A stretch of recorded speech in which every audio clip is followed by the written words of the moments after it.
The city was restless that night. Its streets hummed with the low sound of engines, footsteps, and the soft rumble of distant trains. Among the crowd was Daniel Park, a man in his 40s, carrying himself with the weight of someone who had been running for too long. His jacket was worn at the elbows, his shoes scuffed from years of walking without rest. Daniel had once been hopeful. He had once dreamed of owning a small restaurant, of raising his daughter in comfort. But dreams, he discovered, could slip away like sand through tired hands. Debt had gathered around him like a storm. He borrowed, he promised, he tried again and again. Yet every door he opened seemed to lead to another wall. That evening, Daniel sat alone in a quiet subway station. The fluorescent lights flickered above, casting long shadows on the tiled floor.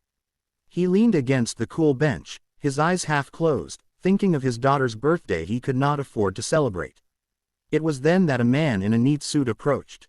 The man's smile was polite, almost kind. He carried a briefcase and spoke in a soft voice. "Would you like to play a game?"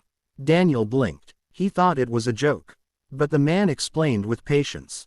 A simple game, a test of chance, and if Daniel won, he would earn money, real money, cash on the spot. Daniel hesitated. Something about the man was unsettling. Yet, his pockets were empty, and his pride was already broken. He nodded. The game was simple. Tiles of red and blue. A flip, a guess. When Daniel guessed right, the man handed him bills, crisp, folded neatly, smelling faintly of ink. When Daniel lost, he was struck lightly across the cheek. Oddly, Daniel found the sting easier to bear than the hunger that had lived inside him for months. When the game ended, the man handed him a small card. A phone number, a promise. "If you would like to play on a larger scale," the man said gently, "call this number. You can win more than you can imagine." Daniel turned the card over in his hand. The symbol printed there was simple. A circle, a triangle, a square. He slipped it into his pocket. Dash. Days passed, and Daniel tried to ignore the card. But bills arrived like clockwork. Collectors called, their voices sharp and cold. His daughter asked if they could go to the amusement park that weekend, and he smiled weakly, saying maybe next time. Late one night, when the silence of his small apartment felt heavy and endless, Daniel dialed the number. The next morning, a dark van came to collect him. He climbed inside, joining others who wore the same tired expression. Men and women, young and old, each with their own secret burdens. They sat in silence, the hum of the road carrying them away from everything familiar. When Daniel awoke, he was in a large room with rows of beds stacked like ladders. Everyone wore the same green tracksuit, numbered on the chest. Daniel's was 047. A voice over speakers explained the rules. They were here to play games. Childlike games, harmless on the surface, but with high stakes. If they won, they would earn money, enough to erase every debt, every worry. At first, it sounded almost innocent, almost fun. But then came the first game. The players were led into a wide, open field painted with bright colors. A giant doll stood at the far end, its eyes cold and mechanical. The rules were clear. Walk when the doll's back was turned, freeze when it looked. Anyone who moved at the wrong time would be eliminated. The whistle blew. People laughed nervously, stepping forward. But when the first man stumbled after the doll turned, the sound that followed was sharp, final, and terrifying. The crowd screamed. Panic spread. Daniel froze, his heart pounding. He realized then, eliminated did not mean leaving the game. It meant something darker, something that made the prize feel like a cruel trick. The days inside the compound stretched endlessly. The players whispered to each other at night, sharing fragments of their lives. A mother who worked 3 jobs. A young man whose business had collapsed. An old worker forgotten by the world. Daniel listened, and in their voices he heard echoes of himself. They were not strangers anymore. They were mirrors. Yet, trust was dangerous. The games tested not only their bodies, but their choices. Who would you save? Who would you betray? Daniel tried to hold on to kindness. He helped a younger player, Michael, who reminded him of his younger brother. He shared food when he could, even though hunger gnawed at his stomach. He knew he might be punished for caring, but it was the only way he could feel human in that place. Then came the twist. One night, the guards announced that the players could choose to leave.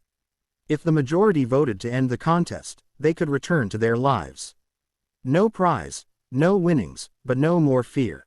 The room was silent. Some wanted freedom, others wanted money. Daniel raised his hand slowly, his mind on his daughter. He thought leaving was the right choice. The vote was counted. The majority chose to leave. And so, just as suddenly as it began, Daniel found himself back on the streets of the city. The air was cool, the sky wide. He walked home, feeling lighter, yet hollow. Days later, however, the same problems returned.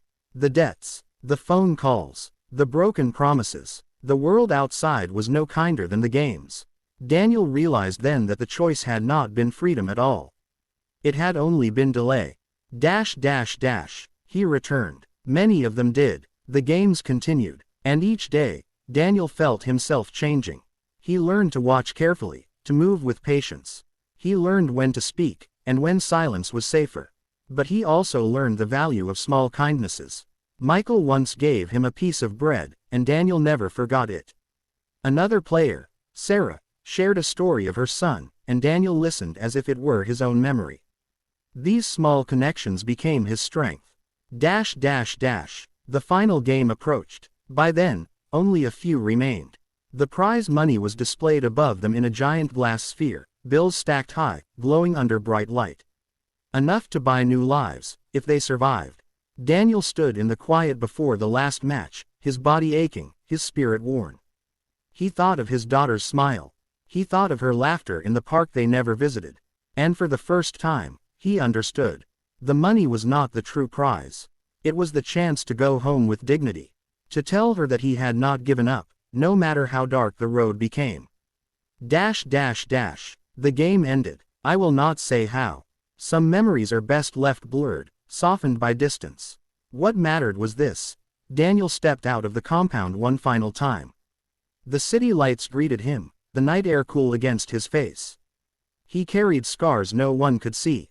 But he also carried a quiet strength, born of struggle and of fragile connections made in the unlikeliest of places. He walked toward home, not quickly, not with certainty, but with the steady rhythm of someone who had seen the edge and chosen to keep moving. In the end, Daniel did not think of the games as victory or loss. He thought of them as a mirror. A strange, cruel mirror that showed him who he truly was, and who he still wished to become. And as the dawn broke over the city, Daniel smiled faintly. For the first time in years, the future, though uncertain, felt like something he could face.